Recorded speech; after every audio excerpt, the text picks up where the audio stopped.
Alright.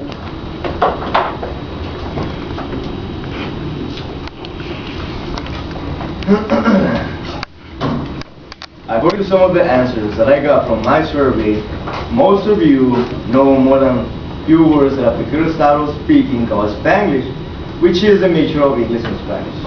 Only 6 of you consider yourself as being the Spanish master speakers.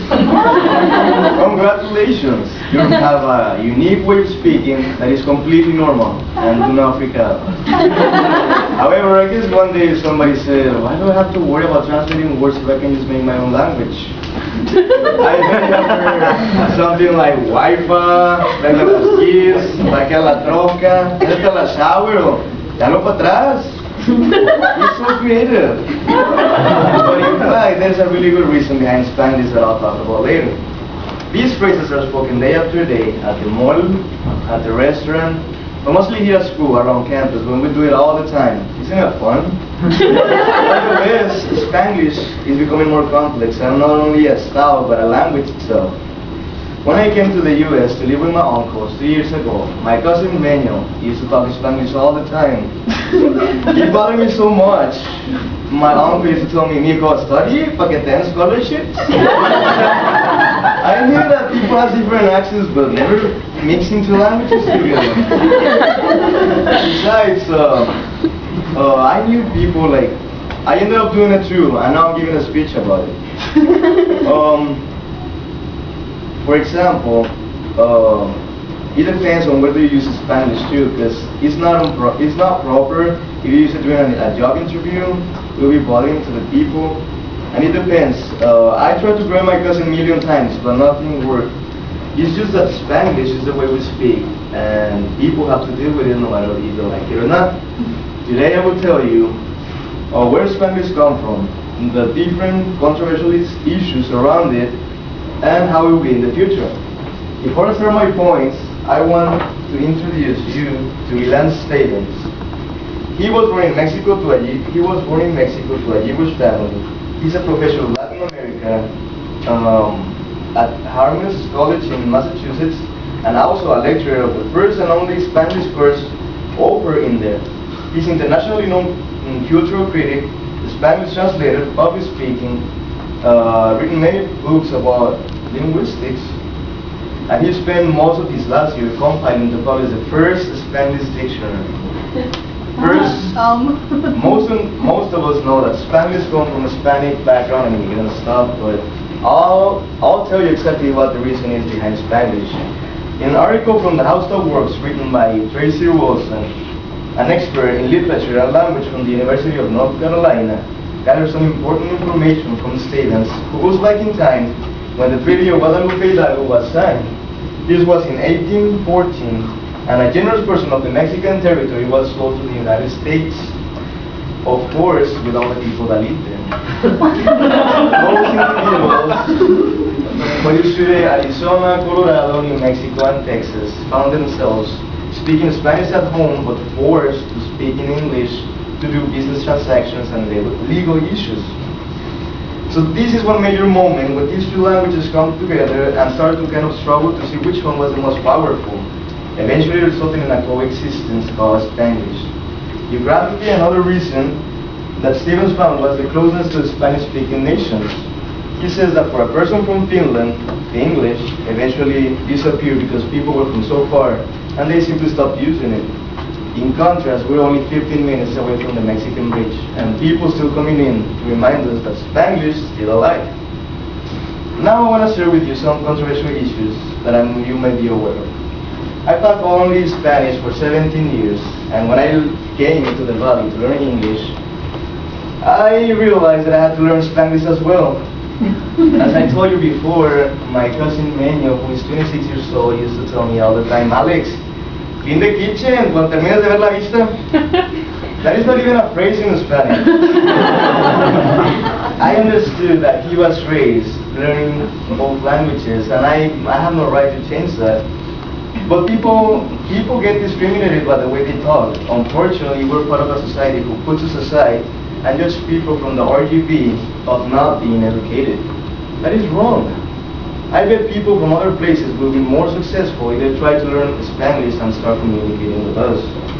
An article from my tocayo, Alex Johnson, an editor of the Brushy, Spain's monthly magazine in English, affirms that the proud vision of the Real Academia Española, established in 1713, was to set up a Spanish language in its fullest elegancy, property, and purity. This is the problem we face every day. People think we're trying to speak proper Spanish or proper English when we're trying to make our own language.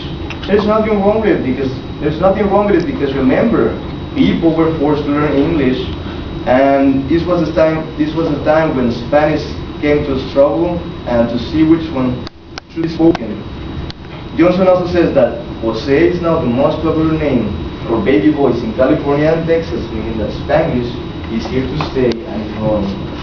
In contrast, Roberto González Echeverría, a professor of Hispanic literature at Yale University, says that the mixture of English and Spanish affects whoever speaks it. He defines Spanglish as a very dangerous threat to Hispanic culture, an intolerant style that should embarrass those who speak it. He even describes Spanglish speakers as illiterate and lower class people. When I read this, I wanted to tell them so many bad words in Spanish. Well, people making these controversial articles actually make Spanglish more popular. And everybody has an individual opinion, and Spanglish is always under the spot. Some people like it, and some people don't, but Spanglish is taking over the nation. Later, González Echeverría shared his thoughts, saying that he thinks people should learn the language right, and learning English should be the highest priority for Hispanics if they plan to occupy an important position. This is just an opinion from an individual who seems to be looking for perfection rather than innovation. Okay, this was intense, but now we're going to take a look on how Spanish will be in the future. I asked you in my questionnaire, what do you think about Spanglish becoming an official language? The two highest answers were that it's just a slang, nothing further would happen, or definitely not a thing to happen. However, there are some facts that might change your mind. As I told you earlier, there's already a Spanglish course offering Armin Stevens and even a dictionary. There's no doubt that Stevens is making Spanglish more than just a style of language. Perhaps there will be more Spanglish courses for interested students in the other universities and take it more seriously as a foreign language. Also, there's even a movie with Adam Sandler called Spanglish. And who does not know George Lopez? He's Hispanic, he talks Spanglish, and he makes people laugh to tears. And he even has his own show. Everything seems to go into one direction. Spanglish will become an official language. Imagine, we will be trilingual. This is great because we will be making history. Regarding any taboos or society rules, we can think of Spanglish as the style in which we were raised and not as an imperfection of language. Afterwards, I'm so grateful that I learned more than I expected to learn because I wanted to learn English and I ended up learning Spanglish too. For those who are not familiar with Spanglish, I recommend you to get used to it because you might need it later. The mixture of English and Spanish is something that identifies the Rio Grande Valley and makes it so unique and special. Today we talk about Spanglish, the different controversial opinions around it, and how it will be in the future.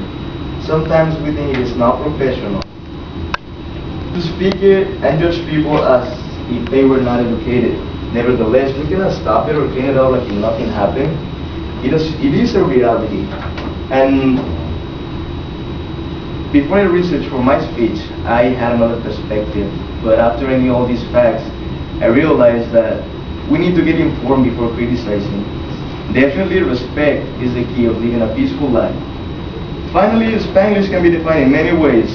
I hope the information I gave to you could be useful to develop your own opinion and have something to talk about your grandson, granddaughter, if they ask you, why do people talk so weird?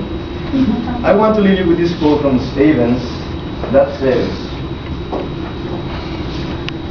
Spanglish is a creative way of also saying, I am an American, I have my own style, my own taste, and my own fun.